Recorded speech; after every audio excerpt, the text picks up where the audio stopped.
So the main principles of Appian's investment strategy revolve around long-term capital. One of the big challenges in mining is you have short-term capital chasing what's a very long lead time capital-intensive business, meaning retail investors, hedge funds, everyone marking the market with a monthly basis or a quarterly basis, and mining is a long-term investment strategy. So step one, long-term capital. All our investors think through cycles rather than being beholden to cycles. Step two is a very technical overlay, and I think we're the only group in the world that doesn't outsource any kind of technical diligence whatsoever, whether it be geology, engineering, metallurgy. We do it all in-house. So in-housing that skill set is a differentiator and allows us to utilize what I call technical arbitrage, which is our ability to see, analyze, and price technical risk better, earlier, and faster than the market.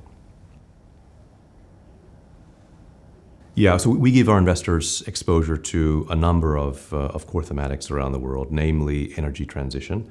We were very early to that energy transition boom, where we started investing across nickel, copper, rare earths 8 to 9 years ago. So it's long before energy transition became mainstream in investors' minds. And I think investors are going through a thought process now about how best to get exposure to energy transition thematics, and they realize that you could invest into renewables, but that gives you single-digit IRRs, or you could invest into commodities that feed and actually create all the renewables, and you get mid-20s IRR. So energy transition is a core theme for us. The world is clearly short a lot of core commodities to feed that transition. This inflation dynamic we're having now is very much cost push, so fiscal policy is not going to be able to solve these problems. This is very much driven by cost curves of mines increasing. So if you look at where we invest into, which is the first piece of the economy, miners can pass down all cost increases through the entire economy. And the later part of the economy have to buy those operations or buy those commodities because otherwise the whole world stops. If people stop producing commodities, there's no economy. So miners are able to pass down any cost increases, one of the only industries that can do that. So that's a big thematic for us also. Another big one I'd say is AI and technology.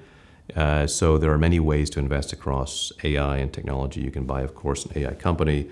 You can buy NVIDIA, obviously the chips that power AI, or you can buy data centers or build data centers.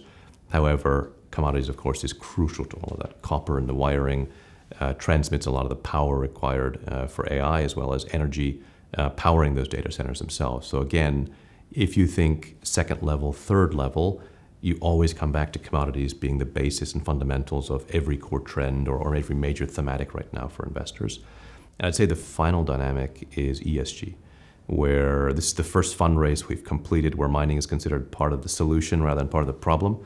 And so the first two fundraisers, of course, there was a big ESG focus, and rightly so, but people are realizing now that miners power the transition, and so it's an ESG-friendly thematic.